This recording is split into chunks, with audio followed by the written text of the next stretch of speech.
নমস্কার, আজকে আমি আবার একটা রান্না নিয়ে এসেছি। আমি এই সয়াবিন রান্না কিভাবে করি সেটাই আজকে আমি রান্না করে দেখাবো।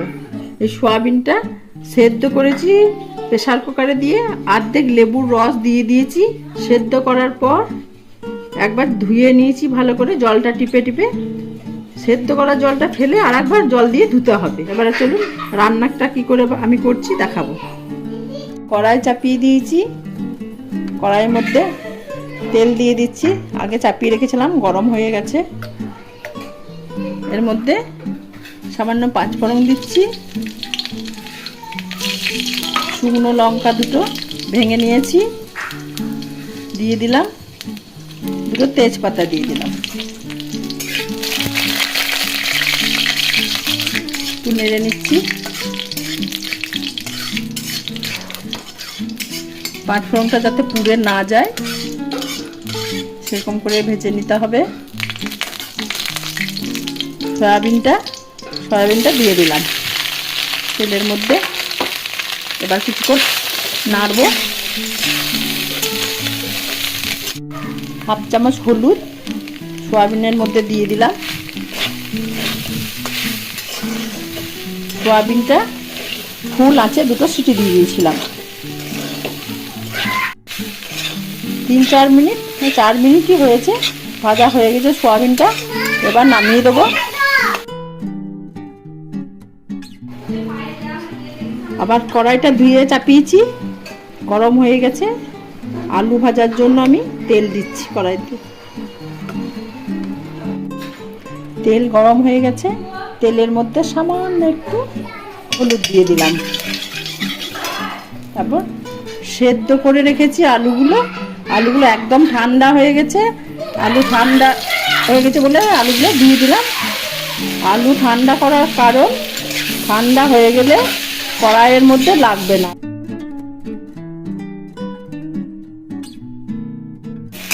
আলুটা 2 মিনিট ভেজে নিলাম, আলুটা তুলে রাখছি।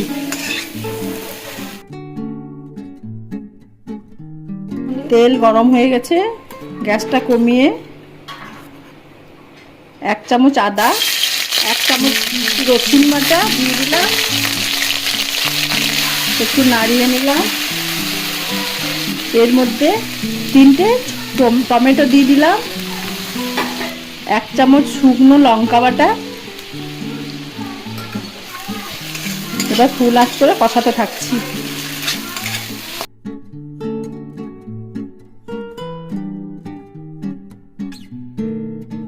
সামান্য নুন দিচ্ছি। নুন দেওয়ার পর নেড়ে নিলাম। হালকা আঁচ করে ঢাকা দিয়ে রাখবো কিছুক্ষণ। 3-4 মিনিট পর ঢাকনাটা আমি খুলছি।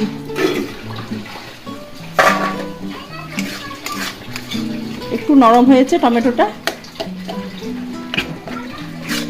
একটু নেড়ে নিচ্ছি। আবার হলুদ দিলাম একটু কম, 1 চামচ। 1 চামচ ধনে গুঁড়ো, 1 চামচ জিরে গুঁড়ো, সামান্য একটু জল দিচ্ছি। গ্যাসটা জোরে করলাম।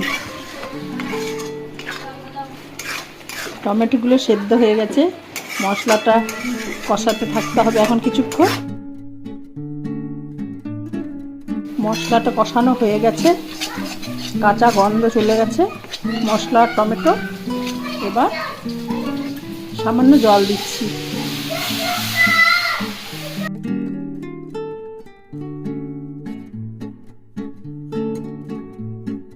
মশলাটা ফুটে উঠেছে, এবার সয়াবিনগুলো দিয়ে দিচ্ছি। সয়াবিনটা সেদ্ধ করার সময় নুনও সামান্য দিয়েছিলাম। আলুটা দিয়ে দিলাম।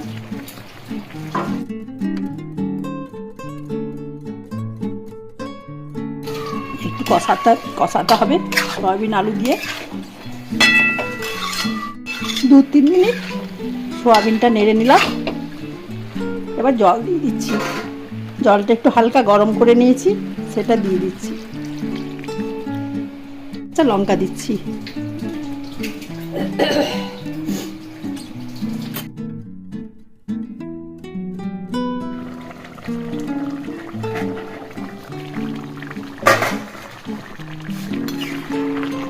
একটু নেড়ে নিচ্ছি তরকারিটা।